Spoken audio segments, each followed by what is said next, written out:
Olá pessoal, bem-vindos de volta à disciplina de inspeção e processamento de produtos de origem animal, na verdade inspeção e tecnologia de produtos de origem animal. Dando continuidade aí à avaliação de carcaças, nós já avaliamos os cortes, então agora avaliaremos diretamente as carcaças e veremos a tipificação de carcaças. Bem, carcaça ela tem uma definição, certo? Ela precisa aí estar sem a parte final dos membros, sem cabeça, sem o couro e pela metade dela, então somente aí a meia carcaça, né? Isso é a carcaça. Então nós temos aí a definição certinha. Então a meia carcaça, eu tenho duas meias carcaças por animal, ela está aberta, não tem vísceras, não tem nada. Dessa meia carcaça é onde eu começo a fazer cortes, para desses cortes grandes tirar os cortes menores. Então aqui ó, eu faço o corte traseiro, eu pego a ponta de agulha e eu pego o dianteiro, certo? A partir da quinta costela. E ali deles, por exemplo, olha lá ó, do traseiro eu consigo tirar aí o lombo e o quarto traseiro. Do dianteiro, por exemplo, aqui eu venho depois e eu tiro a sem, tiro paleta, tiro pescoço, tá? Então aí é como sair cortando a carne. Isso aí não tem problema. A avaliação da carcaça, ela é importante porque nós temos diversas raças, diversas formas de criação animal, e tanto raça, quanto forma de criação, quanto alimentação, genética, linhagem, isso tudo influencia. E nós temos consumidores que querem pagar mais por um produto melhor. Então nós precisamos avaliar as carcaças, certo? Aí nós avaliamos com relação à sua cor, com relação à quantidade de gordura intramuscular, com relação à sua maciez. Nós temos vários fatores que nós podemos avaliar. Principalmente porque nós temos diferença entre animais, certo? Repare aqui, dois bovinos. O tanto de gordura que tem nesse aqui, para o tanto de gordura que tem nesse aqui, certo? Mas olha a diferença de musculatura. Essa musculatura aqui, ela parece ter mais gordura entremeada, então mais marmorizada, estão vendo? Para suínos, olha que legal. Eu tenho um animal aqui com mais músculo e pouca gordura subcutânea. Já esse animal tem muita gordura subcutânea.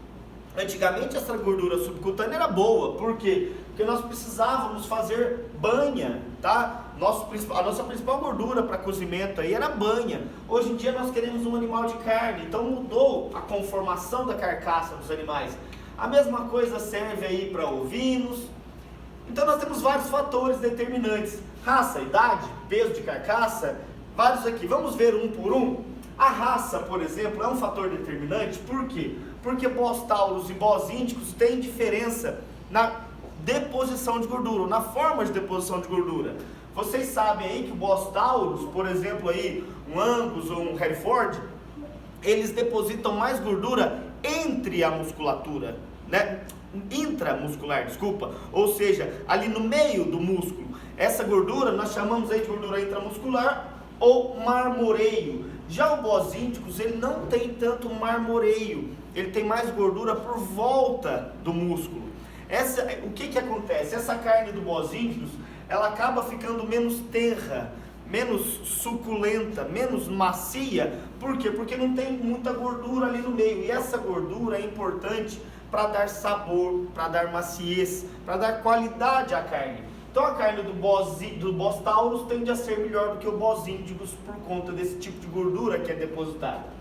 Para suínos nós também temos essa variação. Lembra aí do Pietran, aquele porco dos 4 pernis?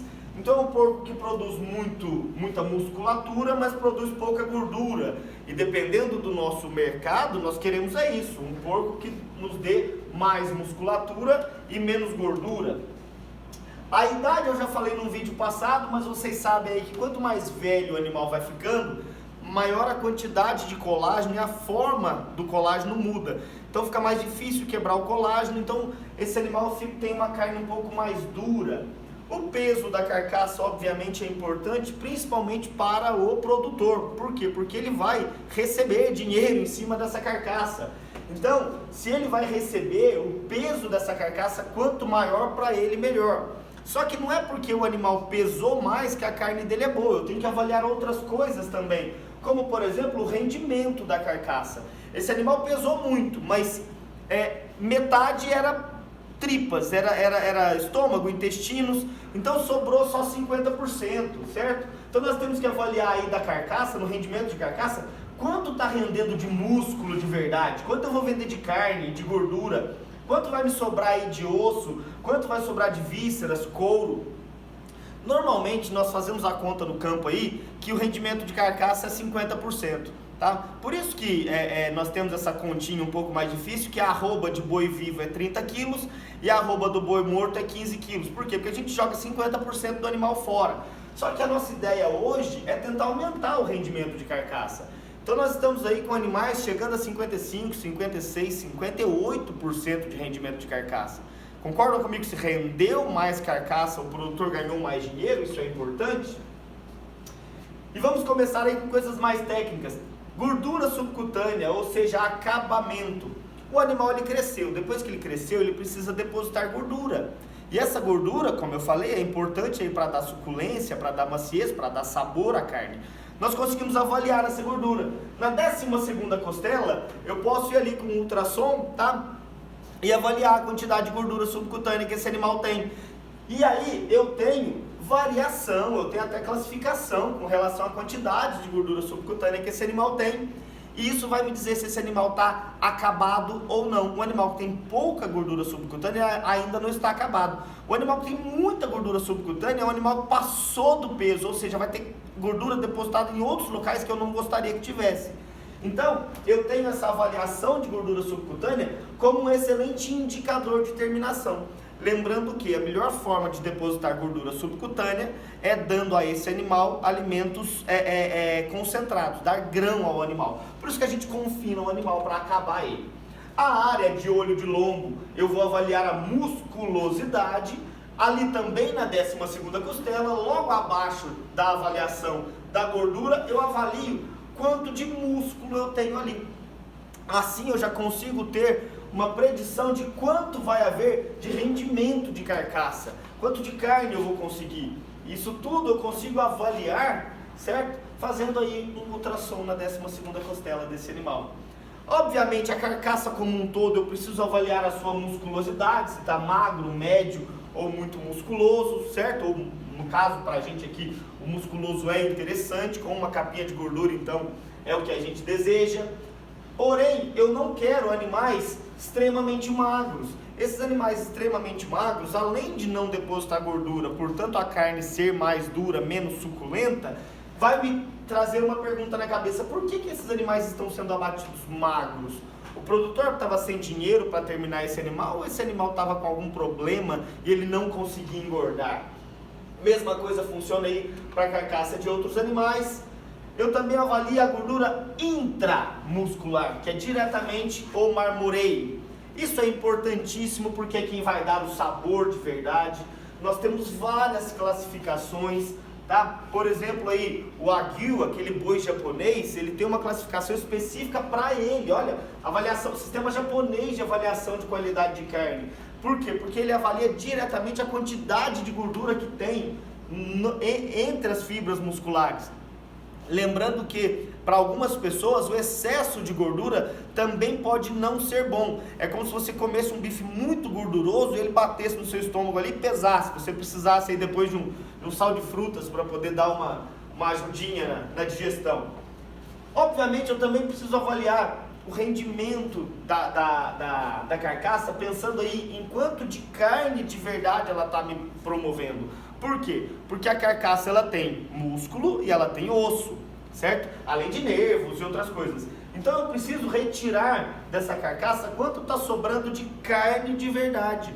Se você parar para pensar, você consome aí em torno de 35, 40% do animal. Então isso é uma coisa a ser trabalhada, principalmente aí por pesquisadores, por médicos veterinários que trabalham com produção animal, para conseguir aumentar aí a porção comestível do rendimento de carcaça. Beleza, avaliamos essas características, nós temos vários outros fatores, como eu disse, a nutrição é um deles, e aí a partir desse ponto nós conseguimos classificar a carcaça, classificar ou tipificar. Para mim essas duas nomenclaturas elas são similares, certo? Classificar é agrupar em grupos, tipificar é agrupar em classes ou diferenciar classes. Para mim é a mesma coisa, certo? Mas olha só, aqui pra gente, a classificação ela pode ser feita por gênero, por idade, faixa de peso. Já a tipificação eu vou pensar mais em conformação, acabamento, marmoreio, cor. Essa tipificação ela surgiu há bastante tempo e hoje nós temos vários sistemas de tipificação de carcaça. O americano, mais conhecido, o brasileiro, usado apenas aqui no Brasil em alguns locais, o uruguaio, argentino, europeu, australiano. Perceberam que cada região do mundo tem o seu? Por quê? Porque cada região corta a carne de um jeito, consome a carne de um jeito. Então nós temos diferentes sistemas, porque nós temos diferentes gostos, diferentes populações. O primeiro do mundo foi o americano. Surgiu aí há mais de um século atrás, e a ideia era, se a pessoa está a fim de pagar mais pela carne, eu vou classificar a carne para achar a melhor carne para cobrar mais dessa pessoa, tá? E basicamente ele começou a classificar aí com relação à quantidade de gordura, depois a quantidade de carne propriamente dita, de musculatura que tinha, depois a gordura intramuscular, a gordura externa, a carcaça como um todo. E aí eles chegaram ao grau de rendimento e também ao grau de qualidade. Com relação ao grau de rendimento, yield grade, certo? Eles conseguem avaliar aí diversos cortes de carne, e avaliando diversos cortes de carne, eles conseguem inclusive estimar o rendimento de carcaça. Então avalia primeiro o rendimento de carcaça. Tem inclusive fórmula para fazer isso. Não presta atenção na fórmula, que não é essa a ideia. Mas nós conseguimos aí avaliar o rendimento de carcaça, portanto, ó, com carcaça que rende muito, grau 1, carcaça que rende pouco, ó, menos de 45%, grau 5. O que isso quer dizer? Isso quer dizer que esse animal, ele tinha muitas vísceras, então provavelmente é um animal que estava mais magro. Por quê? Porque rendeu pouca carcaça. Sabe aquele bezerrinho holandês que é barrigudo, peludo e quase não tem musculatura? Então, se é um animal que tem pouca musculatura e mais sistema digestivo, concorda comigo que não vai ter muita gordura para sobrar ali? Pensando nisso, eles também fizeram a avaliação de qualidade. E aí repara aqui, ó, que a quantidade de gordura, ela começou a entrar nesse sistema de rendimento para depois avaliar a qualidade. A qualidade então surgiu aí logo pouquinho tempo depois, e a ideia era avaliar então acabamento de carcaça, gordura propriamente dita, certo? E aí classificou-se como Prime, Choice, Select, e aí nós temos até carnes enlatadas aqui no final. Ou seja, avalia-se desde carnes excelentes até carnes que precisam ser transformadas em outra coisa para ser utilizada. Isso tem a ver com relação à maturidade sexual, avalia a maturidade, tá? Animais jovens, eles normalmente são classificados aí no primeiro grupo de Prime. Animais adultos, muito velhos, já são classificados aí como carne comercial. Não é igual aqui pra gente, que nós estamos acostumados a comer carne de vaca holandesa velha e achamos isso a coisa mais gostosa do mundo. Eles avaliam também textura, firmeza, né? A macieza, a coloração da carne. E aí tem excelente, média, macia. Se a gordura está abundante, o marmoreio está abundante ou o marmoreio está ausente. E aí eu tenho uma classificaçãozinha aí para vocês, certo? Posso perguntar na prova o que é marmorização da carne, o que é marmoreio, por que é importante, por que não é? Então vamos relembrar aí, ó. A marmorização da carcaça é a gordura intramuscular e é ela quem vai dar suculência, maciez à carne, vai dar gosto à carne. Então é interessante. O Brasil, pensando nisso, inventou o seu sistema também. Nós temos uma pequena diferença para o americano, é que nós avaliamos aí a idade fisiológica do animal, então toda a nossa carcaça é avaliada através da dentição, mas obviamente também sexo, grau de acabamento, peso de carcaça, conformação, isso tudo está relacionado. Aqui nós avaliamos em animal jovem, intermediário, adulto, macho inteiro, castrado ou fêmea, e a conformação da carcaça propriamente dita. E o mais importante para a gente aqui, o nosso grau de acabamento. Lembra aquela gordura que eu falei, a 12ª costela? Magro, sem gordura, uniforme, de 6 a 10 milímetros, excessivo, mais de 10 milímetros de gordura. Então é um animal que ele passou muito tempo gordo, o animal já tá mais velho, ele pode ter depositado gordura em outros locais, essa carne acaba ficando com uma maior chance de rancificar. O peso da carcaça também é levado em consideração. Aqui o sistema de dentição, nós já vimos isso, podemos passar adiante. O sistema australiano também pensou a mesma coisa, então vem aí pensando nas suas principais características, sexo, idade, conformação, mas eles acrescentaram uma coisinha a mais. Eles avaliam a coloração da musculatura, isso vai cair na nossa prova, né? Mioglobina, metamioglobina, sulfamioglobina, isso tudo vai cair. Mas eles também avaliaram a cor da gordura. Então olha que legal, eles conseguem avaliar se a carne está com uma coloração desejável ao consumidor, se a gordura está com uma característica desejável ao consumidor, e o marmoreio da carcaça da carne também é avaliado. O que os três têm em comum, portanto? Marmoreio de carcaça. Então nós temos alguns pontos importantes aí, mas é isso.